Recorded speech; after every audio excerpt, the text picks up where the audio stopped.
A very warm welcome to the book reading session on the game of life and how to play it.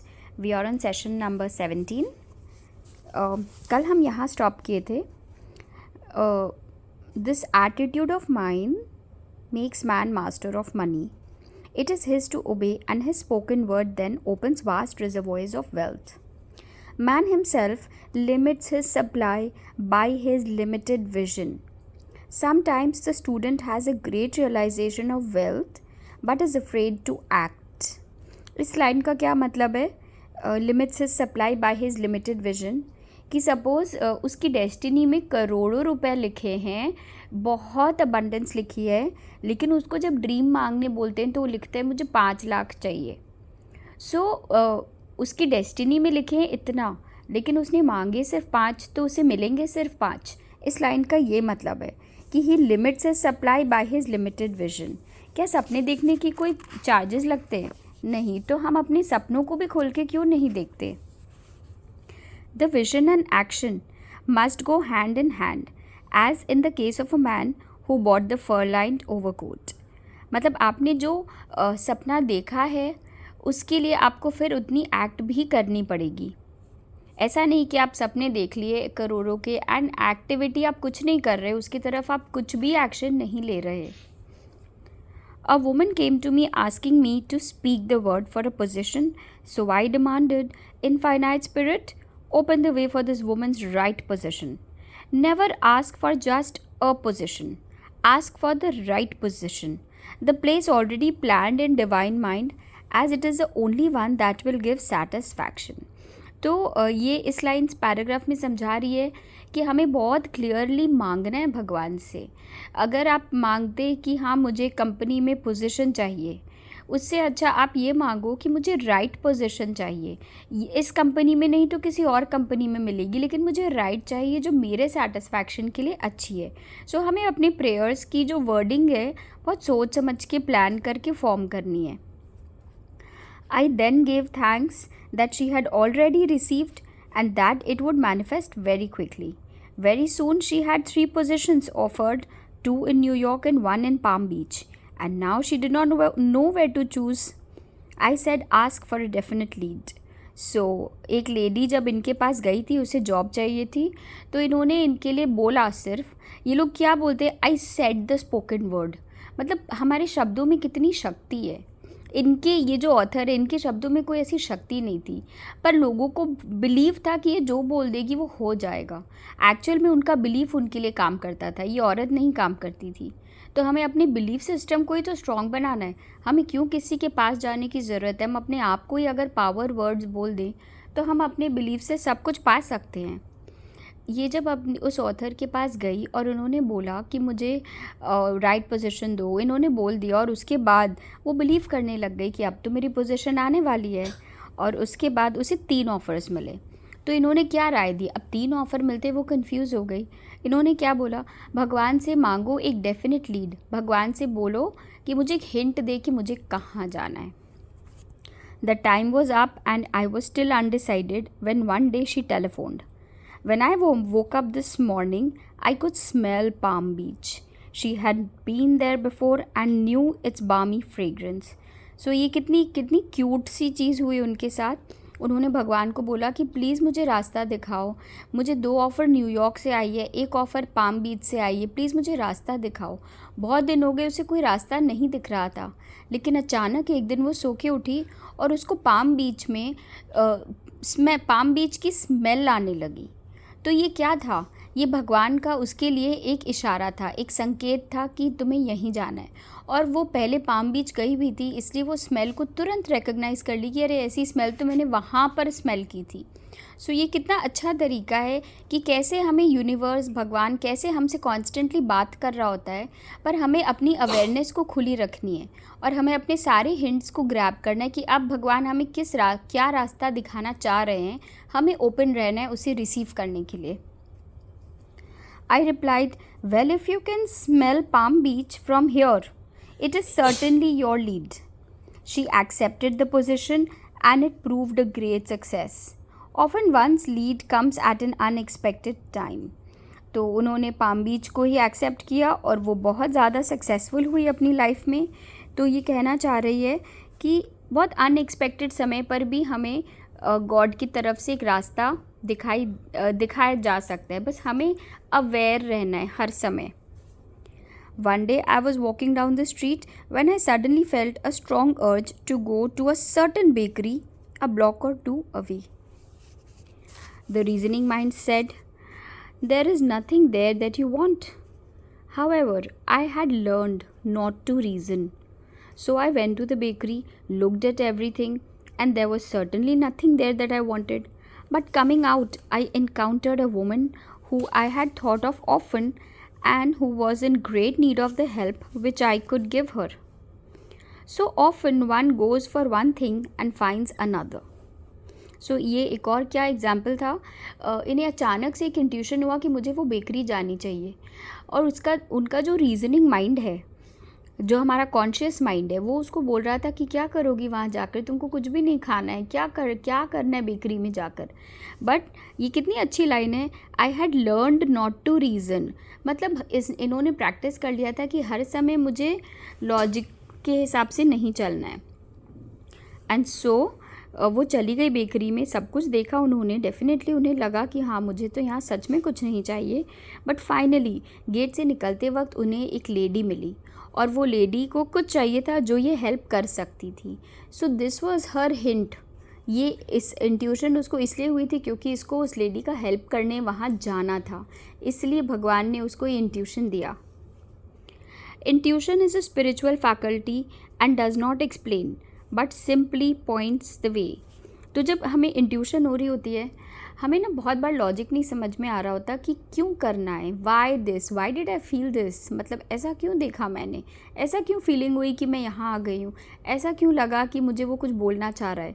ये हमारे अंदर में gut feeling होती है, वो हमें सिर्फ रास्ता दिखा रहा होता है, क्योंकि वो खुद से हमें कोई डायरेक्ट मैसेज नहीं देता। हमें खोजना है, हमें उस रास्ते पर चल के उस सीक्रेट को डिस्कवर करना है जो यूनिवर्स ने हमारे लिए भेजा है, जो भगवान ने हमारे लिए भेजा है। वो इंट्यूशन के थ्रू ही कम्युनिकेट करते हैं हमसे।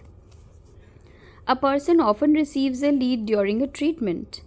The idea that comes may seem quite irrelevant but some of God's leadings are mysterious. देखिए कितना अच्छे से लिखा हुआ है कि बहुत बार इतनी स्टूपिड आइडियाज़ आ सकते हैं, आपको लगेगा कि अरे ये क्या है, मतलब ये क्या मेरा अचानक से मन हुआ करने का, बट गॉड का तरीका बहुत मिस्टीरियस होता है। In the class one day, I was treating that each individual would receive a definite lead. A woman came to me afterwards and said, while you were treating, I got the hunch to take my furniture out of storage and get an apartment. The woman had come to be treated for health.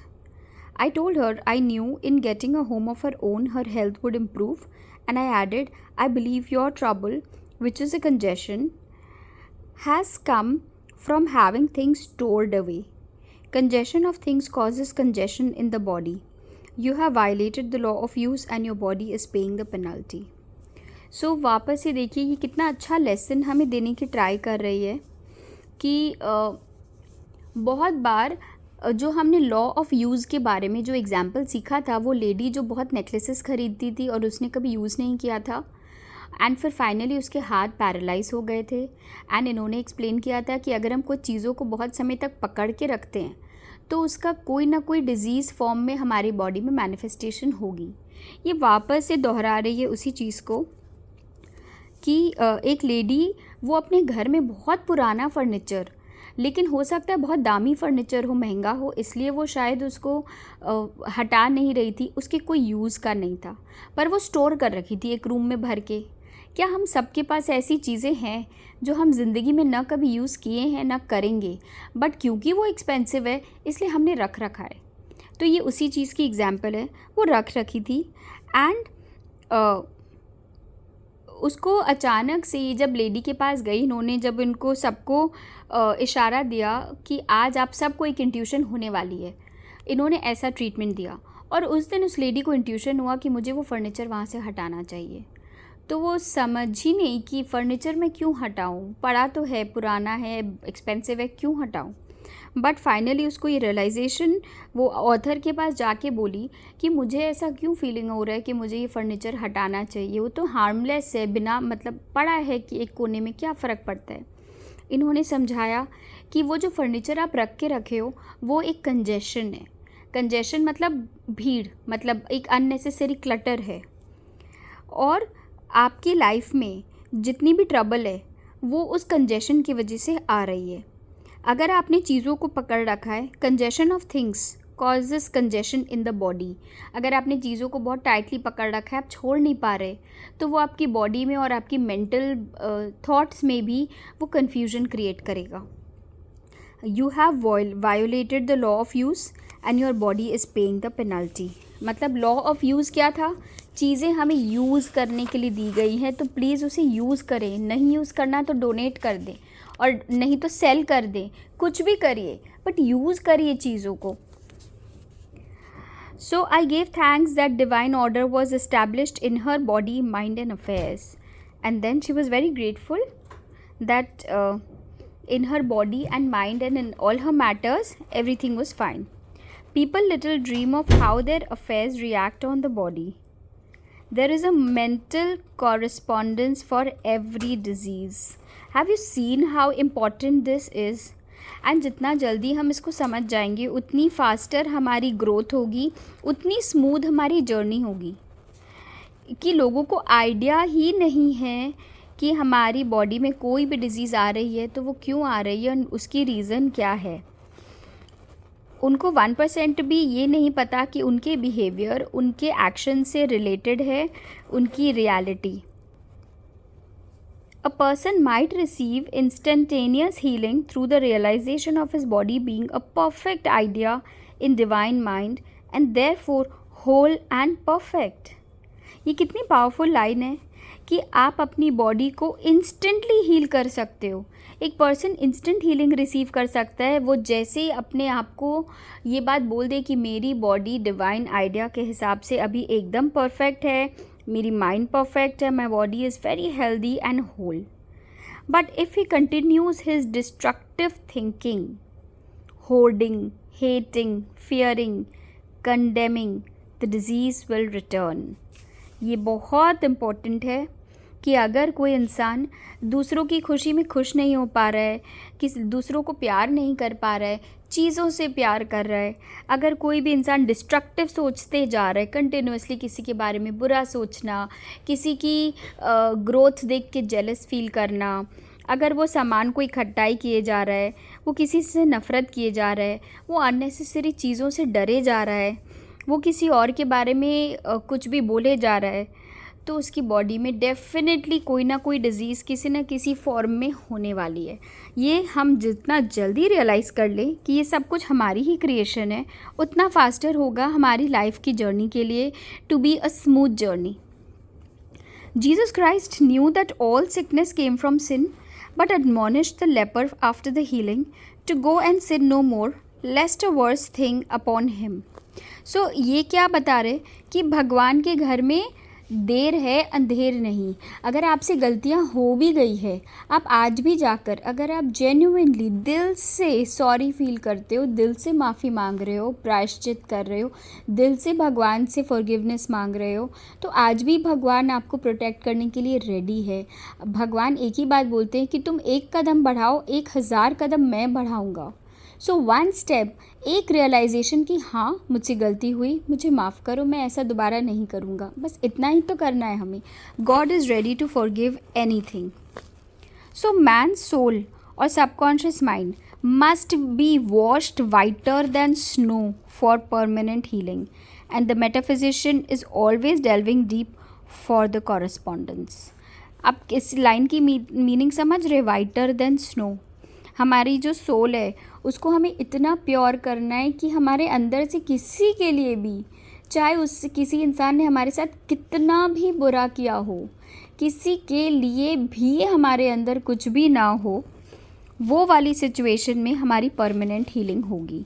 अगर हम आज भी अपने opinions बनाए जा रहे हैं, लोगों को जज किए जा रहे हैं, हम उन्हें लव नहीं कर पा रहे, तो फिर हम उसी साइकिल में हैं। Jesus Christ said, condemn not, लेस्ट ये ऑल्सो बी कंडेम्ड, जज नॉट लेस्ट ये ऑल्सो बी जज्ड। सो ये वापस से लॉ ऑफ कर्मा वाले रूल्स हैं, जो बीज हम बोएंगे वो हमें मिलेगा। अगर आप किसी को बैठ के जज कर रहे हैं, लोग आपको जज करेंगे। आप क्रिटिसाइज़ कर रहे हो, लोग आपको क्रिटिसाइज़ करेंगे। अब आपको ये डिसाइड ये करना है कि आपको क्या चाहिए। अब आपको क्रिटिसिज्म चाहिए तो भर भर के क्रिटिसाइज़ करिए, आपको प्यार चाहिए तो भर भर के प्यार करिए। It's so simple. और आप ये सोचिए, ये बाइबल में भी लिखा है,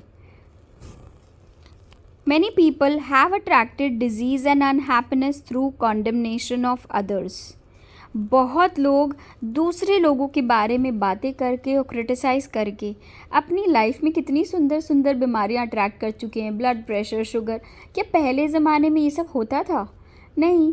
पहले क्या हमने कैंसर सुना था? हम अपने मुंह से उसको वर्ड को भी बोलना अलाउड नहीं था, सिर्फ ये बोलते थे उसे बड़ी बीमारी हो गई, और उस वर्ड को फैलाते भी नहीं थे। और शुगर, ब्लड प्रेशर, ये सब बीमारियां ना बहुत रेयर थी। और आजकल अगर आपके एज 50 प्लस है या 55 प्लस है, और अगर आज आपको शुगर या बीपी नहीं हो तो आप रेयर है। कितना बड़ा शिफ्ट आ गया है। और ये क्यों आया है? क्योंकि ये बुक तो क्लियरली बोल रही है ना कि हर एक डिज़ीज़ हम अपनी बॉडी में अट्रैक्ट करते हैं, अपनी सिचुएशन से, अपनी सोच से हम अपनी बॉडी को वैसा बना देते हैं। तो ये क्या बोल रहे हैं, हम जो नॉन स्टॉप लोगों को क्रिटिसाइज़ कर रहे होते हैं ना, उसने ये ठीक नहीं किया, वो ठीक नहीं किया, ये ऐसा करना चाहिए था, वो ऐसे करती तो बेटर होता। हम सब अपने हिसाब से सबको कन्वर्ट करना चाहते हैं, और जब वो नहीं हो रहा होता है तो हम दुखी होते हैं। और वो अल्टीमेटली, क्या सामने वाले को फ़र्क पड़ रहा है? नहीं। वो अल्टीमेटली कोई ना कोई डिज़ीज़ बन के हमारी ही बॉडी में हो रही है। तो अब आपको डिसाइड करना है कि आपको कौन सा रास्ता चूज़ करना है। When what man condemns in others, he attracts to himself. आप जिस चीज़ के लिए किसी को क्रिटिसाइज़ करेंगे, 5 साल 10 साल बाद आप नोटिस करोगे कि वो सेम काम आप कर रहे हो या आपके साथ हो रहा है। For example, a friend came to me in anger and distress because her husband had deserted her for another woman. She condemned the other woman and said continuously, she knew he was a married man. He had no right to accept his attention. So हुआ क्या था इस example में, एक friend थी, वो बहुत ज़्यादा गुस्से में थी। उसका हस्बैंड किसी के साथ एक्स्ट्रा मैरिटल अफेयर कर रहा था और उसे पता था कि वो लेडी कौन है। तो ये बहुत गुस्से में थी, तो बहुत नफ़रत कर रही थी। एंड वो बोल रही थी कि जब उसको पता था कि ये मैरिड इंसान है तो फिर ये क्यों उसका इतना उसका अटेंशन क्यों एक्सेप्ट की, वो उसमें क्यों इन्वॉल्व हुई। वो जब उसको कॉम्प्लीमेंट्स दे रहा था, उसको वो क्यों फ्लर्ट करी उसके साथ जब पता था कि ये तो मैरिड है। I replied, stop condemning the women, bless her and B through with the situation, otherwise you are attracting the same thing yourself. She was deaf to my words and a year or two later became deeply interested in a married man herself. So देखिए ये क्या हुआ उसके साथ। उसने इतनी ज़्यादा नफ़रत भेज दी उस लेडी को, और वो बोल रही थी कि अरे उस लेडी को शर्म नहीं आई, उसने ऐसा काम किया। तो ऑथर ने उसको बोला कि तुम ये काम मत करो, उसको इतना ज़्यादा तुम क्रिटिसाइज़ मत करो, उसको ब्लेस करो कि ठीक है भगवान उसको सद्बुद्धि दे, उसको सही बुद्धि दे। उसको नफ़रत मत करो, उसको भगवान से फॉरगिवनेस मांगो, उसके लिए प्रे करो, और इस सिचुएशन को तुम मूव ऑन कर जाओ, इसको भूल जाओ। क्योंकि ऐसा तो है नहीं कि सिर्फ एक ही जन से गलती हुई है, और अगर तुम मूव ऑन नहीं करी और इसी सिचुएशन में और इसी लेडी के जीवन पर बात कर रही हो, फाइनली तुम देखना तुम वैसी बन जाओगी, और या फिर वैसा ही सेम तुम अट्रैक्ट कर लोगी। इन्होंने इसकी बात नहीं सुनी, वो वहाँ से चली गई। She was not interested and finally so sorry for the disturbance. So वो उसकी बात नहीं सुनी, और 1-1.5-2 साल बाद वो खुद किसी मैरिड मैन की तरफ अट्रैक्टेड हो गई। वो सिंगल रही होगी, उसका हस्बैंड उसको छोड़ दिया, एंड 2 साल बाद वो ऑब्वियसली कैसे उसकी क्या कंपनी हुई, क्या कैसे वो अट्रैक्टेड हुई, ये सब कुछ नहीं पता। लेकिन फाइनली उसका रिज़ल्ट यही था कि वो जिस लेडी को इतना क्रिटिसाइज़ कर रही थी, 2 साल बाद वो खुद एक मैरिड मैन में इंटरेस्टेड हो गई। Man picks up a live wire whenever he criticizes or condemns and may expect a shock। So basically इस लाइन से हम क्या बोल रहे हैं कि जो बिजली का जो एक तार होता है ना, अगर आप उसमें अगर नोटिस करेंगे तो वो ब्लैक कलर का तार होता है या रेड तार होता है, और उसके अंदर मेटल के पतले पतले वायर्स होते हैं और ऊपर में प्लास्टिक की कवरिंग होती है। तो ये बोल रहे हैं कि जब वो तार की अगर वो मेटल वाली प्लास्टिक वाली कवरिंग नहीं होगी उस तार में, तो आप उसको टच करते आपको शॉक लग जाएगा। तो हर एक इंसान एक लाइव वायर मतलब एक ऐसा तार को छू रहा होता है जब वो किसी को क्रिटिसाइज़ कर रहा होता है, क्योंकि उसको प्रिपेयर्ड होना पड़ेगा कि अगर आप एक ओपन तार को छू रहे हो, आपको शॉक कभी भी लग सकता है। तो आपको अब डिसाइड ये करना है कि क्या आपको क्रिटिसाइज़ करना है दूसरे लोगों को, ये आपकी चॉइस है। So let us stop here. Thank you so much, we'll continue tomorrow.